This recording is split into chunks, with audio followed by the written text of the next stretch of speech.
कई दुनिया में बुजरक हुए, किन बका तरफ पाई नाही।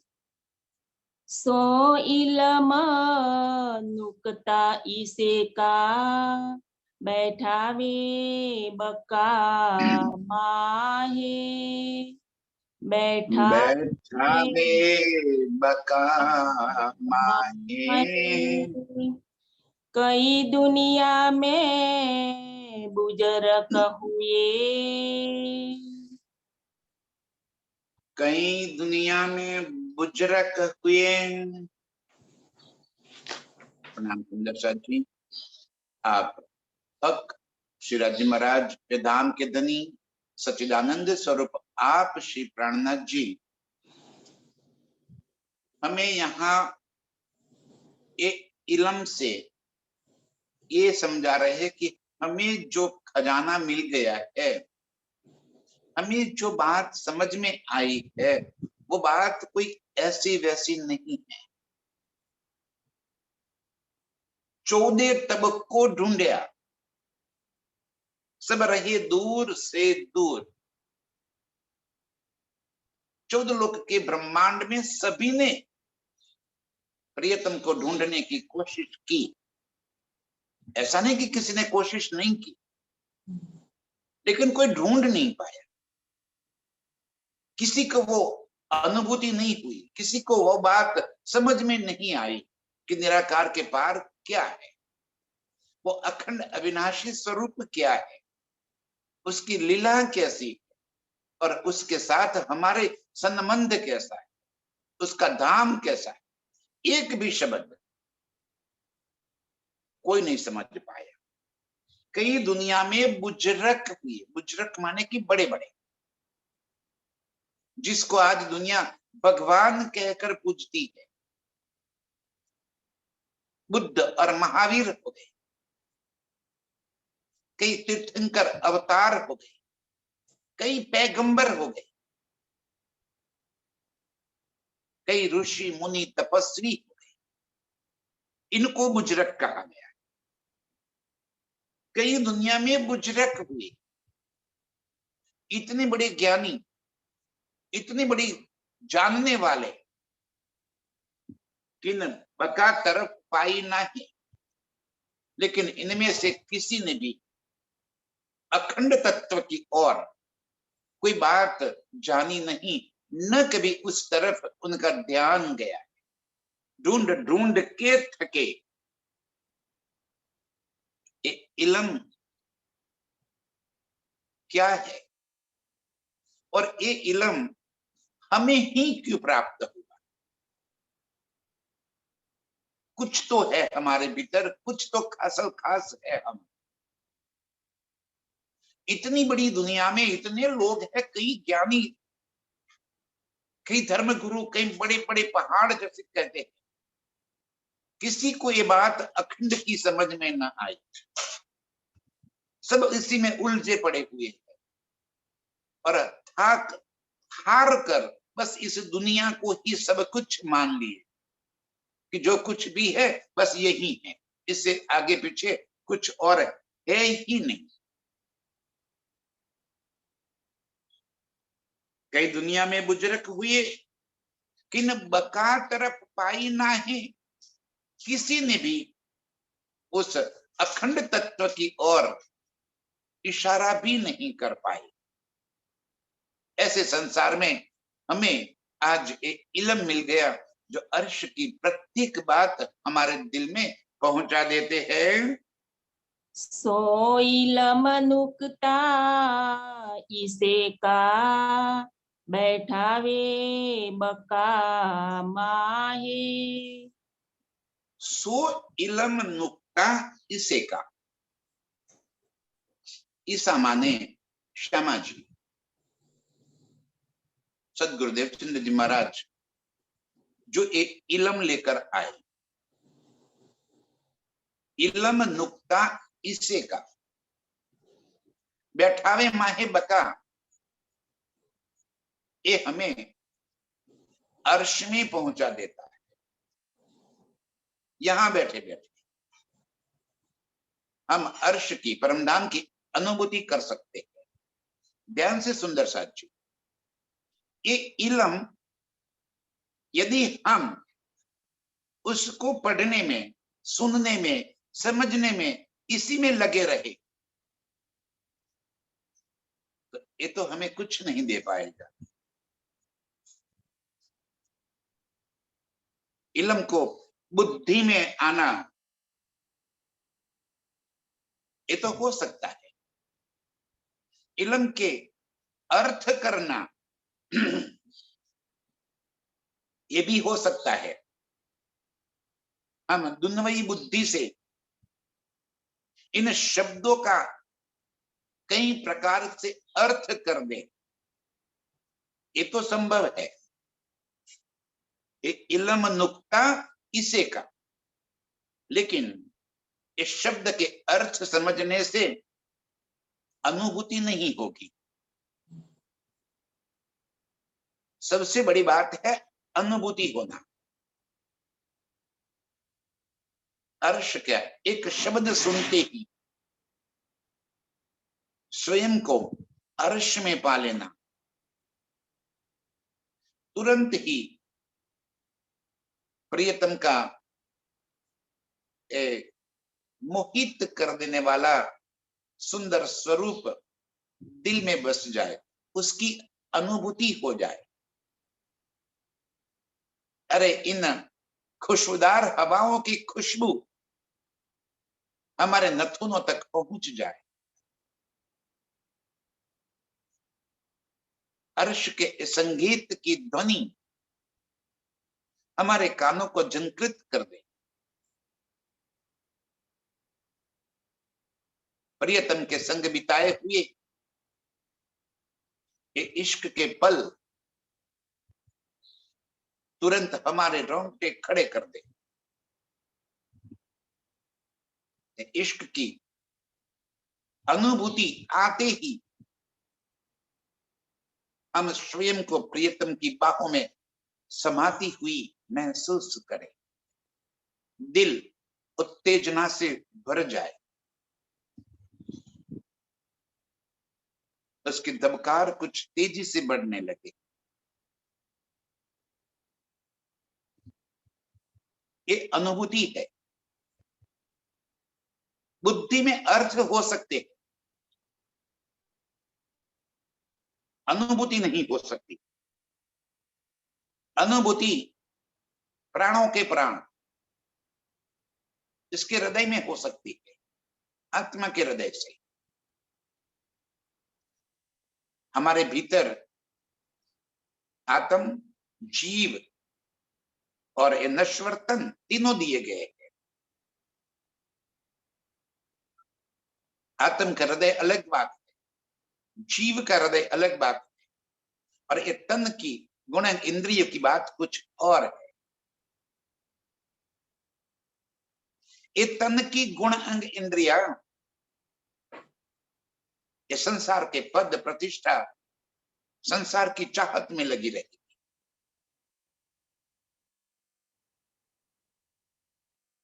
जीव कभी भी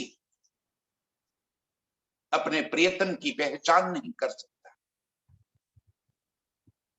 ये पहचान आत्म के हृदय से होगी।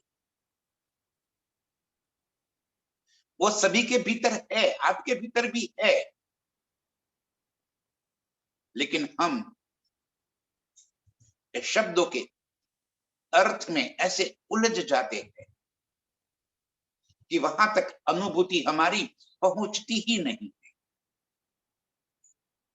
हम इल्मी बनने के चक्कर में पड़ जाते हैं, ज्ञानी बन जाना है, ज्ञान को दिल में बसाने का कोशिश कर रहे हैं हम। हमें ज्ञान को दिल में नहीं बसाना। इलम नुक्ता किसे का, बैठावे माहे बका, कब आपको परमधाम में अखंडता में पहुंचा देगी ये इलम नुक्ता, जब आप इसके शब्द की अनुभूति करेंगे।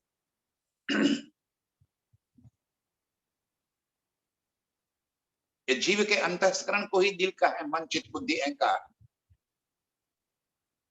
शब्द के अर्थ वहीं उठते हैं और वहीं पे क्या पैदा होगा?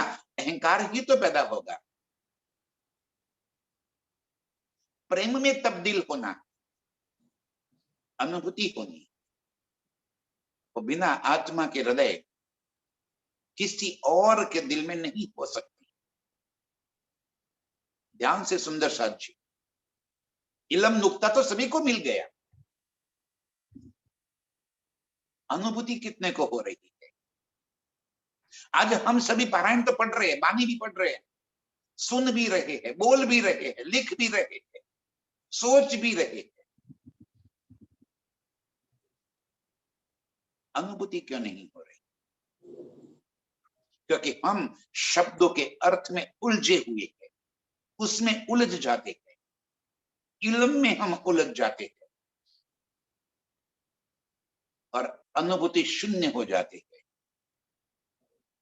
क्योंकि फिर सिर्फ इल्म रहेगा और वो हमारे दिल में अहंकार पैदा कर देगा। सिर्फ इल्म क्या करेगा? वो तो मृत है, शब्द तो मृत है। शब्द थोड़ी कि हमें अर्श तक पहुंचा देंगे, अर्श की अनुभूति होना है, शब्द के माध्यम से अर्श की अनुभूति होना, ये अनुभूति हमें अर्श में पहुंचाएगी। हम शब्दों के अर्थ के पीछे पड़े, अनुभूति शून्य होना ये मृत होना है। कितना भी हम समझ ले, यदि हम अनुभूति में नहीं आ पाते तो मृत है। और इस वास्ते प्रियतम ने वाणी में यही कहा कुरान के अंदर आकर कि कब्र से मुर्दों को उठाना है। कब्र से मुर्दे कब उठेंगे? मुर्दा किसको कहा? आत्म को ही तो कहा, जो भीतर मृत पड़ा है, अनुभूति शून्य पड़ा है। और इल्म उसे अनुभूति कराएगा, और जब अनुभूति कराएंगे तब वो अपने निज स्वरूप में तुरंत ही खड़ा हो जाएगा, जागृत हो जाएगा, खामोशी उसकी हट जाएगी। और जब तक ये अनुभूति नहीं होती, ये मृत के समान है। ऐसे मृत अर्थ और शब्द ही हमारे मस्तिष्क में गुंज रहे,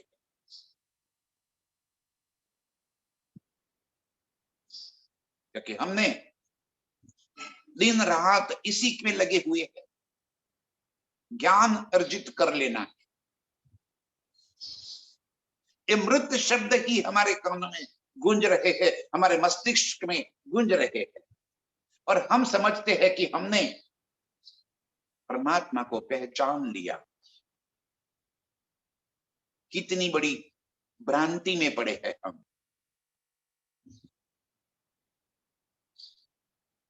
परमात्मा अनुभूति है, परमात्मा को प्राप्त कर लेना अनुभूति से है। इस नासुत तन में बैठकर आत्म के हृदय से परमधाम को निहारना, अनुभूति करना, परमात्मा को अपने दिल में बसा लेना, उनके संग पूरा जीवन बिता लेना, ये जीवन हो गया। बाकी तो मृत है।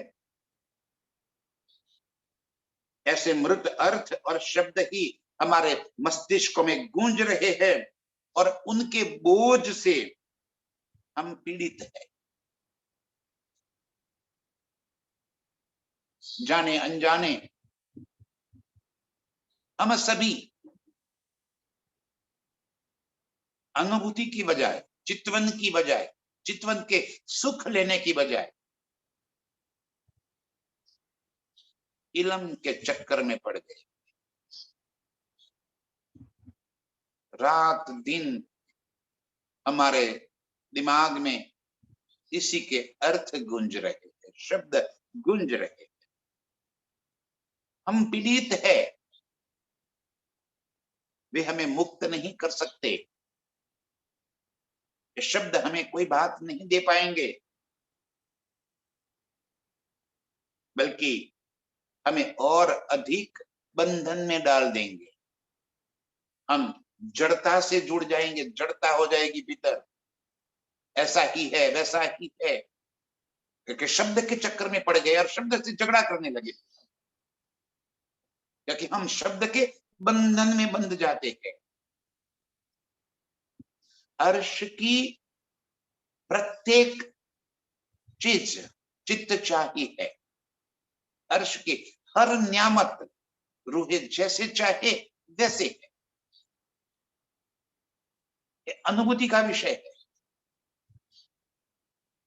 यदि हम शब्दों के चक्कर में पड़ गए तो फिर तो वो तो झगड़ा कर देंगे, हम आपस में मतभेद हो जाएंगे।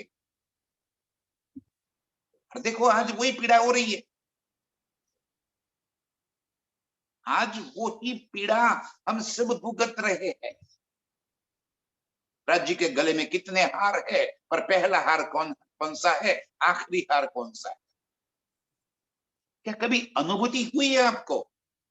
किस बात का झगड़ा कर रही है? शब्दों का। इल्म को हमने शब्द के रूप में पा लिया। कितनी कितनी बातों में हम छोटी छोटी बातों में उलझे रहे हैं, एक दूसरे के संग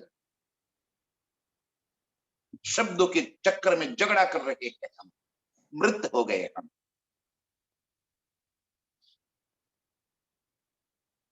बंधन है हमारे लिए। प्रियतम हमें अर्श की अनुभूति करवा रहे हैं। ये कोई छोटी बात नहीं है, सुंदर समझ। ये इलम नुक्ता इसे का बैठावे माहे बका, ये हमें अर्श की अनुभूति करवाने के लिए आया है, जो हमें इस नासुक तन में होते हुए भी हम स्वयं को अर्श में महसूस करेंगे।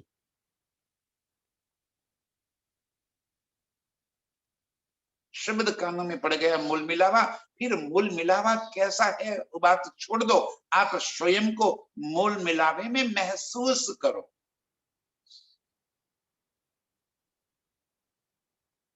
अनुभूति कर लो, सामने ही तो मेरे प्रियतम है, मंद मंद मुस्कुराते हुए, आंखों में बड़ा अजीब सा प्यार भरे हुए, लालयित नजरों से मेरे सामने देख रहे थे, लालयित नजरों से। कि कब मेरी रूह की नजर खुल जाए, कब आकर वो मुझे गले मिले।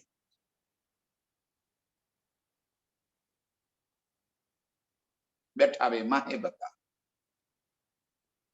एक पल में हम स्वयं को अर्श में महसूस करते हैं। हमने शब्द में उलझे और इसलिए हमने कभी प्रियतम को पहचाना नहीं। आगे कहा ना, आपण हजू नहीं ओळख्या जो विचारी मन। विचार करो, क्या हमने उस नूरमयी अर्श को, नूरमयी मेरे प्रियतम को, नूरमयी मुझे स्वयं को, क्या हमने पहचाना? क्या वो अनुभूति हमारे दिल तक पहुंची? हम कहां फंसे? इलम नुक्ते। स्वयं ही अपनी पीठ थपथपाते हैं कि मैं बहुत समझदार हो गई, मुझे बहुत ज्ञान हो गया। हो गया, बिल्कुल हो गया। ये इल्म है ही ऐसा, हमें अर्श की पूरी पहचान करा देता है। लेकिन अनुभूति कब करेंगे? इसलिए फिर एक बार कहता हूं कि बिना अनुभूति ये शब्द हमारे लिए बंधन हो जाते हैं, ये मृत हो जाते हैं। आत्मा के दिल में इसका अनुभूति हो जाना, ये चेतना है। वो बैठावे माहे बका, तब हम स्वयं को अर्श में महसूस करते हैं। बैठावे माहे बका माने क्या? यहां बैठे बैठे, ये बात बोलते बोलते, ये बात सुनते सुनते हम स्वयं को अर्श में महसूस करें, अनुभूति करें। कभी अर्श के बाग में, कभी वनों में, कभी जल में, कभी थल में, कभी मोहल्लातों में, कहीं आसमान की ऊंचाइयों पे, क्योंकि सब कुछ तो चित्त चाहे। आप कहां उलझ गए? हम ये इल्म नुक्ता इसे का समझिए सुंदर साथ जी, ये इल्म नुक्ता ऐसा नुक्ता है, ये इल्म कोई ज्ञान नहीं है। फिर बात वही कि वही समझ आ रहा हूं मैं। यदि हम इल्म को ज्ञान के रूप में देखने लगेंगे तो ज्ञानी तो जरूर हो जाएंगे, लेकिन वो ज्ञान मृत होगा। वो ज्ञान हमें कभी अर्श तक नहीं पहुंचाए। और इसके एक शब्द की यदि चोट लग जाए आत्मा के भीतर, उसकी अनुभूति हो जाए, तो उसी पल बैठाए माहे बक्का हम स्वयं को अर्श में प्रियतम के संग महसूस करें। अर्श कोई देखने की चीज नहीं है।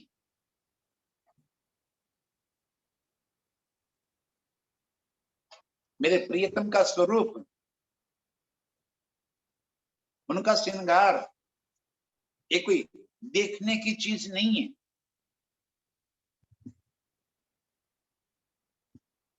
मेरी बात, मेरे शब्दों को समझिए सुंदर साहब जी। यदि प्रियतम को देखकर, प्रियतम का नाम सुनकर आपके भीतर कोई हलचल नहीं हो रही है, तो क्या प्यार किया हमने? कौन सा इश्क किया?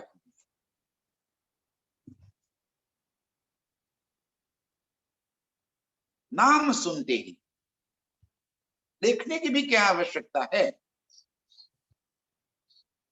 उसी पल उनके संग बिताए हुए सारी स्मृतियां तुरंत हमारे दिल के भीतर उजागर हो जाए। ये नुक्ता कहा गया, इसीलिए उसको नुक्ता कहा। ये सिर्फ ज्ञान नहीं है, ये अनुभूति करा रहा है। हमें ज्ञान के चक्कर में नहीं फंसना है सुंदर साहब जी। हमें तो प्रियतम से मतलब है। अर्श की अनंतों न्यामत से हमें कोई लेना देना नहीं। उन न्यामतों में प्रियतम के संग की हुई लीलाओं से मतलब है। उन न्यामतों में प्रियतम के संग लिए हुए सुखों से मतलब है। वो अनुभूति हमारे दिल में आ जाए, तब ये कहेंगे बैठावे माहे बका। तब हम अर्श में महसूस करेंगे, तब हम अर्श का अनुभव कर लेंगे, और तब हमारे दिल में अर्श के सुख बढ़ जाएंगे। इसके सिवा तो कोई और चारा ही नहीं है, और कोई रास्ता ही नहीं, और कोई मार्ग नहीं है सुंदर साहब। सो इल्म नुक्ता इसे का बैठावे बका माहे। इस तरह हमें इल्म अर्श का अनुभव करवाता है, अनुभूति कराता है, महसूस कराता है, कि मैं अर्श में हूं। इतने शब्द में यदि हम प्रियतम का अनुभव न कर ले तो हमने क्या खाक जाना प्रियतम को। प्रियतम कोई जानने की चीज थोड़ी है, परम धाम कोई जानने की चीज थोड़ी है कि इसको जान लेवे। ये माहिती थोड़ी इकट्ठी करनी, इंफॉर्मेशन थोड़ी है परम धाम।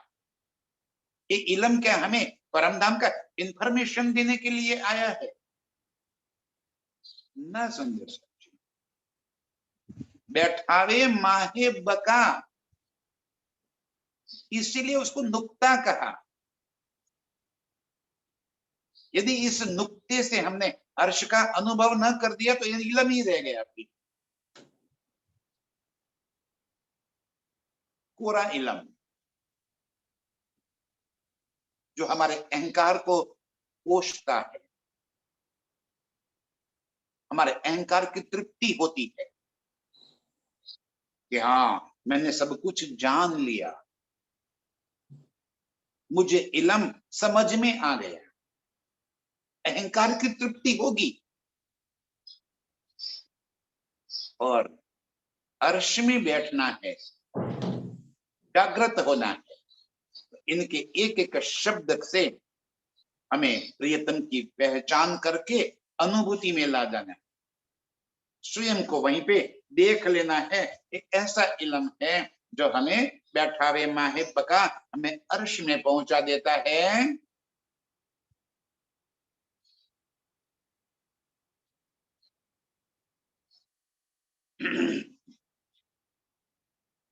सो साहेबी देवाई मोहम्मद की, सहरग से नजीक हक।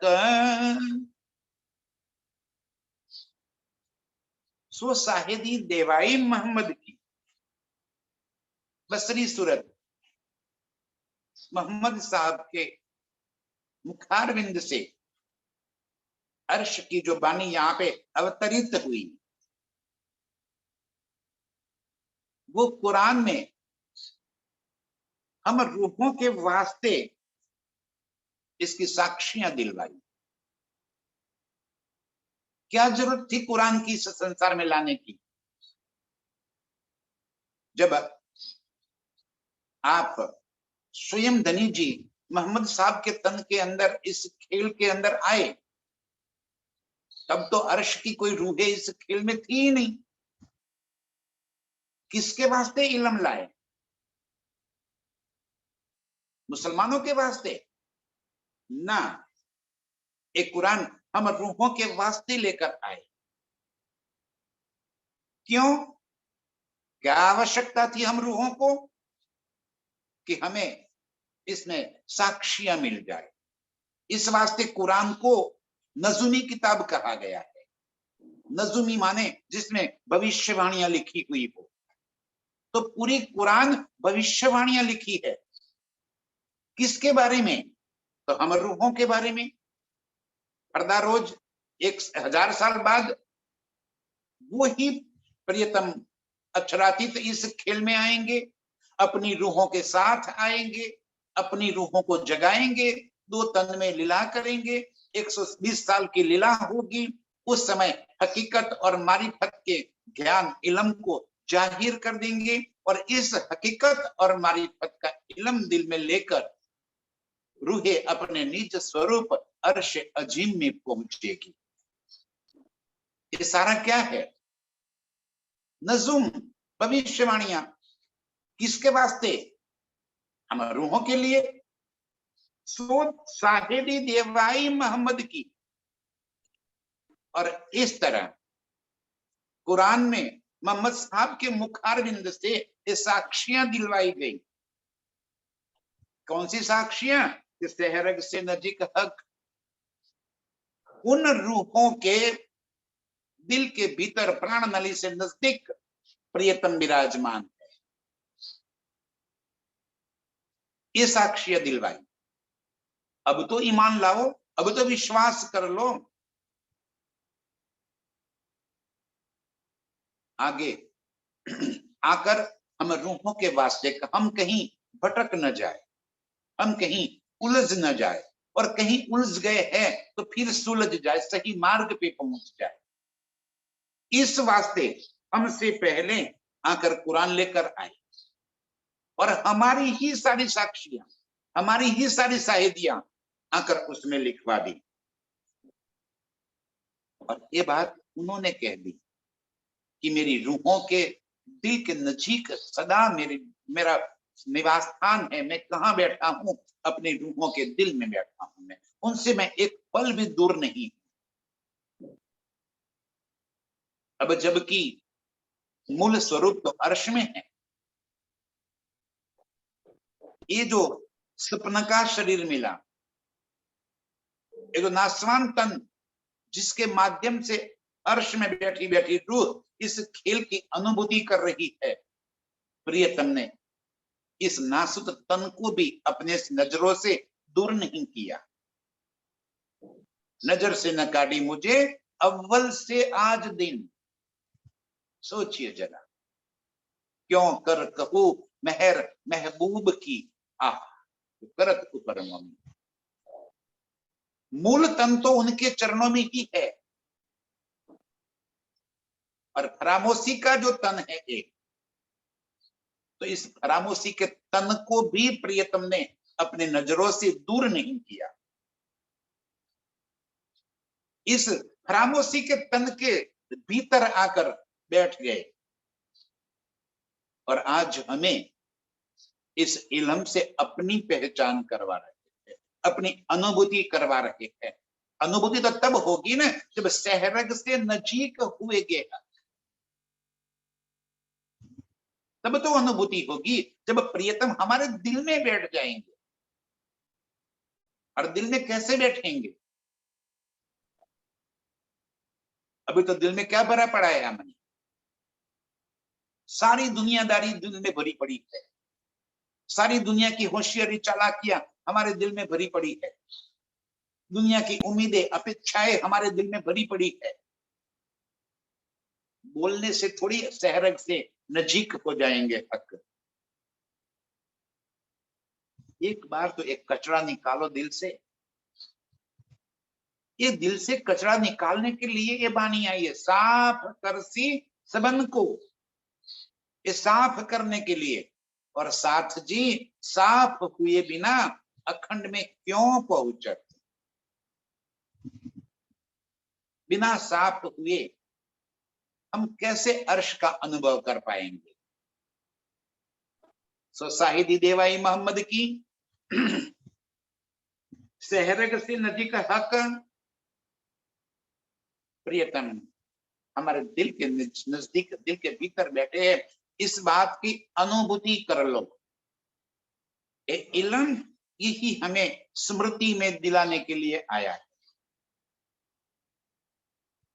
इल्म हमें ज्ञानी बनाने के लिए नहीं आया। कुरान की सारी बातें हमें समझ में ना आई, कोई बात नहीं, हमें कोई जरूरत नहीं है।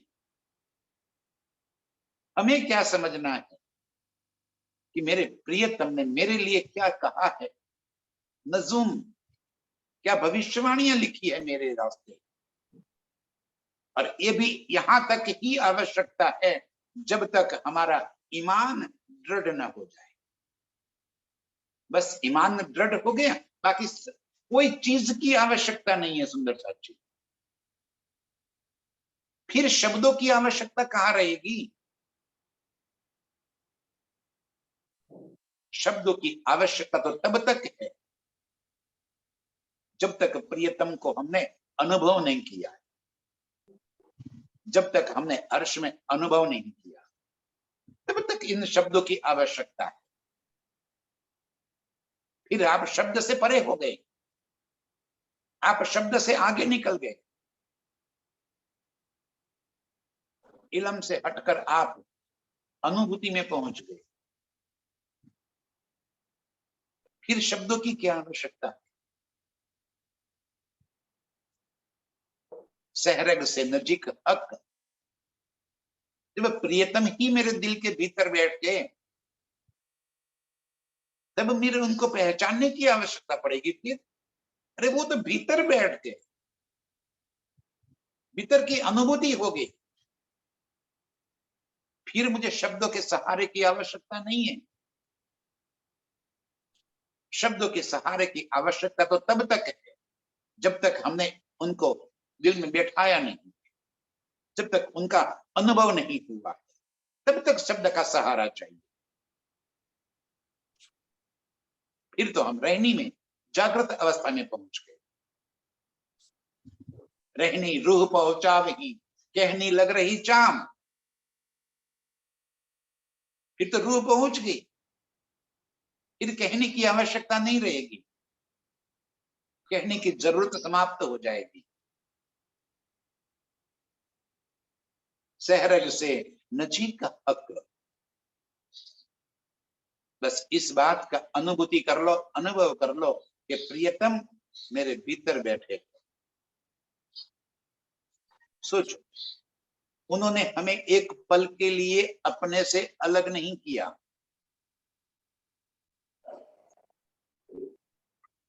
अलग किया होता तो आज हम ये बातें न करते।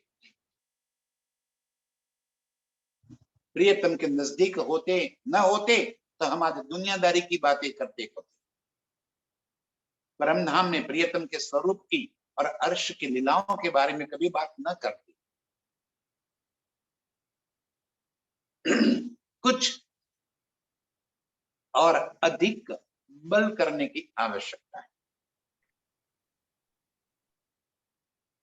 जितना बल हम इस संसार की चीजों को प्राप्त करने के लिए कर रहे हैं, क्या इतना बल हमने प्रियतम को पाने के लिए किया? यदि नहीं किया तो क्या समझे हम? इसीलिए कहा कि ये इलम यदि अनुभूति में आ जाए तो हमें अर्श में बिठा देगा।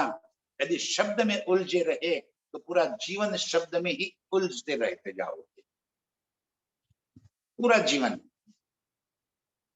क्योंकि भी तो मृत हो गए ना, अरे मृत तो इसका तो कोई मतलब ही नहीं है। कब तक रहे, कब जावे, कब आए, कोई मतलब नहीं। फिर रहो या जाओ, इससे कोई फर्क नहीं पड़ता। इलम बैठावे माए बका और सहरग से नजीक हक, प्रियतम मेरे बिल्कुल दिल के भीतर विराजमान है। नूर के पार नूर तजल्ला, इलम माहे बैठावे बेशक। प्रियतम यही तो कह रहे हैं, नूर के पार नूर तजल्ला। जहां बैठे बैठे हम इस खेल को निहार रहे हैं, जहां बैठे बैठे हम अपने आप को इस खेल में महसूस करते। इलम माहे बैठावे बेशक, ये इलम हमें उसी अर्श में बिठा देता है, उसी मोल मिलावे में बिठा देता है, उसी प्रियतम के दिल में बिठा देता है। इलम माहे बैठावे बेशक। इलम से हमें इश्क की पहचान होने के बावजूद जो भीतर इश्क न आवे। इश्क क्या है सुंदर सा? इश्क कोई कैसे बताऊं मैं? कोई शब्द में बताने का बात तो है नहीं कि शब्द में बताई जाए। इश्क एक एहसास है, इश्क एक तड़प है। इसमें सामने वजूद की आवश्यकता नहीं है। जहां आत्मा का इश्क है वहां वजूद की आवश्यकता नहीं है। वहां तो सिर्फ दिल धड़कता ही उसके वास्ते।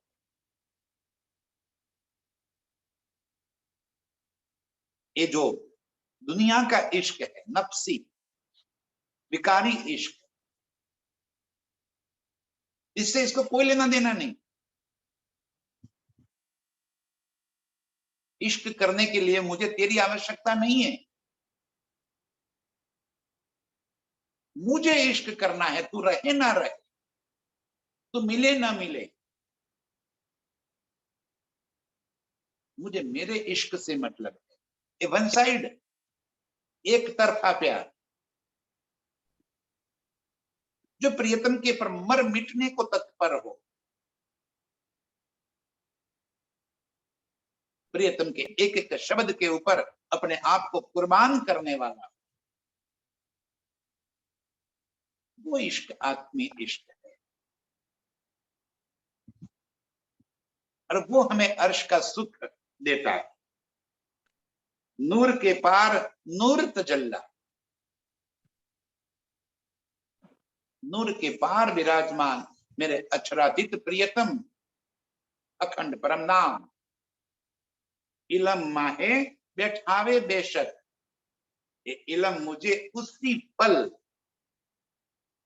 उस अर्श में पहुंचा देता है। एक पल भी विलंब नहीं होगी। तैयारी कितनी है हमारी? यदि हमारी तैयारी है तो प्रियतम की तरफ से एक पल की भी देरी नहीं। और तैयारी हमारी बोलने से नहीं करनी, भीतर से आवाज उठ के, भीतर से आह उठ के, खटरते के उन शब्दों को याद कर लो। कैसे आत्म यहां पे प्रियतम के विरह में तड़पती है, कैसे मिलन के लिए व्याकुल हो गई, कैसे इस संसार के सारे रंग उसे प्रियतम के सामने फीके लगते हैं। प्रकृति के एक एक गुण उसे प्रियतम की ओर खींचते चले जाते हैं। प्रकृति का आनंद नहीं आता है उसको, इस प्रकृति उसे प्रियतम की याद दिला देता है। जहां भी नजर पड़े वहां उसे प्रियतम ही नजर आते। ये स्थिति हमारी हो जाए। इलम माहे बैठावे बेशक, हमें बेशक रूप से प्रियतम हमें नूर तजल्ला अखंड परमधाम में बिठाने के लिए आए। अरे हम वहीं पे है, वहां से हम आए नहीं है। बस एक विस्मृति हो गई, एक फरामोशी की वजह से हम स्वयं को इस खेल में महसूस करते हैं। और एक फरामोशी तोड़ने का एक ही इलाज है और कोई नहीं, कि यहां बैठे बैठे हम आत्मीय नजरों से प्रियतम को देख लें। संभव कैसे होगा? इस वास्ते इलम दिया। और इलम कैसा? बेशक इलम, जिसमें कोई शक न। मैं ब्रह्म सृष्टि हूं, दावा लिया है मैंने, धनी की अंगना का दावा लिया है। जब दावा लिया है तो दावे के ऊपर खरा भी तो उतरना है। सिर्फ दावा लेने से क्या होगा? यदि हम अपने जुबान पे खरे नहीं उतरे तो जुबान देने का मतलब क्या? इलम माहे बैठावे बेशक, ये इलम हमें निश्चित रूप में अर्श में अपने निज स्वरूप में जागृत करने वाला।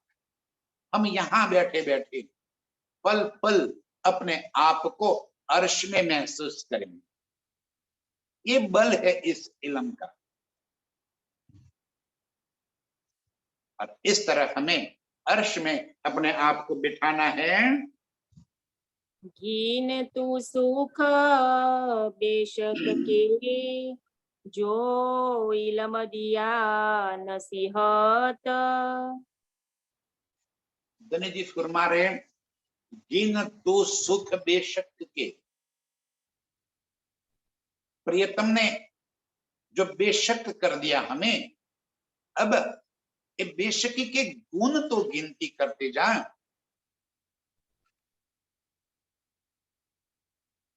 कैसे गिनाऊं? कहाँ थे हम? महा चंडाल अति नीच कुकर्मी।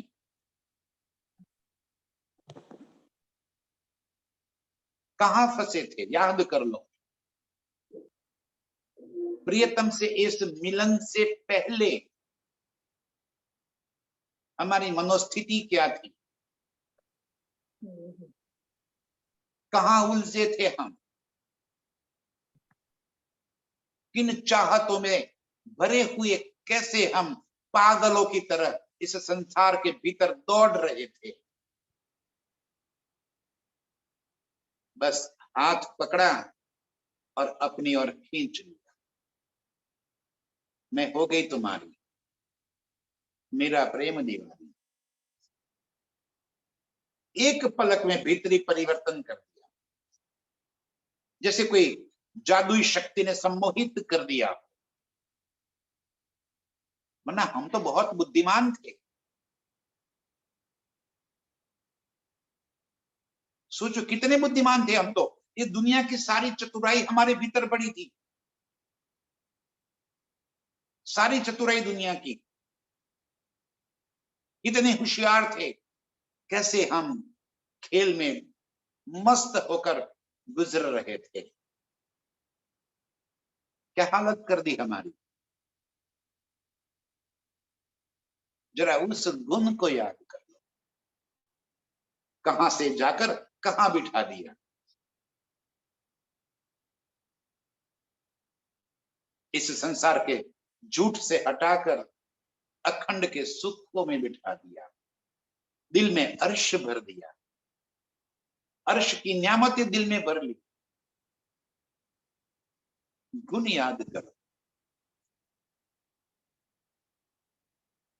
आज यदि हम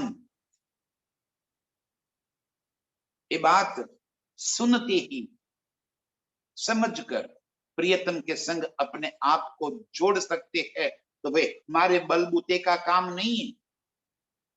हम अपने बल पर प्रियतम से नहीं जुड़ पा रहे। ये गुण धनी के जो हमें यहां अपने प्रियतम के संग जोड़ देते हैं, संसार से दूर करते हैं। बाकी भैया इतनी सुबह जल्दी उठना, किसको नींद प्यारी नहीं है? क्यों नींद खुल जाती? क्यों आकर बैठ गए? क्यों ये बातें हमारे दिल को स्पर्श कर रही है? ये मेरी बातें हैं, ऐसा क्यों महसूस हो रहा है? ये गुण धनी के याद कर। गिन तू सुख बेशक के, जो इल्म दिया नसीहत। ये इल्म में बैठकर प्रियतम ने हमें जो नसीहत दी, जो समझ दे दी, उस नसीहत को याद कर, प्रियतम के गुणों को याद कर। कितने गुण धनी ने किए हैं मुझ पर, उसके कोई शब्द में नहीं आ सकते। पूरे स्वयं को बदल कर रख दिया। संसार की सारी चालाकियां हमसे निकल गई और प्रियतम के प्यार में पागल। जो इल्म दिया नसीहत, इल्म ने हमारे भीतर जो भीतरी परिवर्तन कर दिया है। ये सुख जो दिए है अर्श के। कैसे सुख? 14 तब को ढूंढिया कोई ना पाया, दुनिया में कई हो गए बुजरक जो नहीं पा सके, वो हमें मिल गया। कौन सा बल किया है हमने? हम तो इस संसार के अंदर रेंगते हुए कीड़े थे। प्रियतम ने हाथ क्या लगा दिया, हम हीरे हो गए। इनके हाथ लगाते ही भीतरी परिवर्तन हो गया। ये सुख गिन तू सुख बेशक के, इस सुख की तू जरा दिल के भीतर अनुभूति कर, समझ। कि क्या गुण किए हैं प्रियतम ने तेरे ऊपर। हम सभी को कह रहे हैं प्रियतम, इंद्रावती के मुखारविंद से कहला रहे हैं। ये इंद्रावती के लिए नहीं कहलवा रहे, अरे उसने तो स्वयं की पहचान कर ली। ये हमारे वास्ते कहलवा रहे, ये जो बोल रहे हैं, सुन रहे हैं, पढ़ रहे हैं, इनके वास्ते कहलवा रहे कि गिन तू सुख बेशक के जो इलम दिया नसीहत। इलम में प्रियतम ने जिस तरह से तुझे अपनी ओर खींच के दिया और अर्श के सुख दे दिए। बैठावे माहे बका, मुझे अर्श में बैठा दिया। इन सुखों को याद कर, इन प्रियतम के गुणों को याद कर। वारी वारी जाऊं मेरे प्रियतम के इन गुणों के, बल बल जाऊं मेरे प्रियतम के ऊपर, जो मुझे इस कीचड़ से निकालकर, इस दलदल से निकालकर अपनी ओर खींच। आप हाथ न पकड़ते मेरा तो मैं इस दलदल में निश्चित रूप से समा जाने वाली थी, मैं कभी बाहर न निकल सकती इसमें से। आप आए, मेरा हाथ पकड़ लिया और मुझे इस संसार रूपी, माया रूपी, दुनिया रूपी दलदल से खींचकर अपने गले से लगा दिया। प्रियतम के गुणों को तू याद कर, कैसे हमें अपनी ओर खींच लिया है। मेहर करी महबूब ने हके जान निस्बत। और इतनी मेहनत मेरे लिए क्यों की। मैं जानी मौज महबूब की, हम तो इस काबिल न थे। एक एक शब्द को जरा याद कर। मैं तो कभी सोच भी नहीं सकती थी कि इस खेल से मैं बाहर निकल पाऊंगी।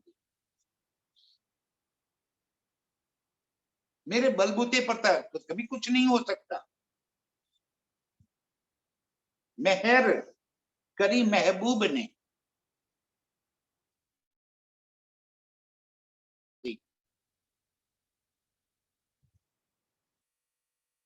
और मुझे अपने सीने से लगा दिया। वरना हम तो इस खेल के भीतर माहिर थे। हम तो कभी न सुनने वाले में थे, से में थे। कौन प्रियतम, कौन हम, हमें क्या मतलब था। मेहर करी महबूब ने, मेरे प्रियतम ने मुझ पर अपार मेहर करी। क्यों। अके जान निस्बत, हमारी मूल संबंध की वजह से, हमारी निस्बत की वजह से। इस तन के संग क्या निस्बत है। अरे ये तन ही तो है जिसके माध्यम से पर आत्म इस खेल को देख रही है, लज्जत ले रही है, मौज कर रही है। इस वास्ते प्रियतम इस तन के पास आकर इसे पहचान करा रही है। आज हमें सुनिए सुंदर साथी, जो शब्द हमारे दिल को चोट कर जाते हैं, किसको, इस वजूद के दिल को, ना भीतर आत्म के दिल को। क्योंकि ये शब्द आए हैं उसके वास्ते। ये तन का तो उपयोग हो रहा है, ये तन तो मात्र माध्यम है आत्म को इस खेल दिखाने का और आत्म को खेल से जगाने का। ये माध्यम है। निश्चित रूप से इसको भी बहुत सारा फलश्रुति है, लेकिन हमें उससे मतलब नहीं है। हमें मतलब है अपने प्रियतम से, हमें और कोई मतलब नहीं है। मेहर करी महबूब ने अक्के जान निस्बत, हमारे मूल संबंधों को जानकर, मूल संबंध को पहचान कर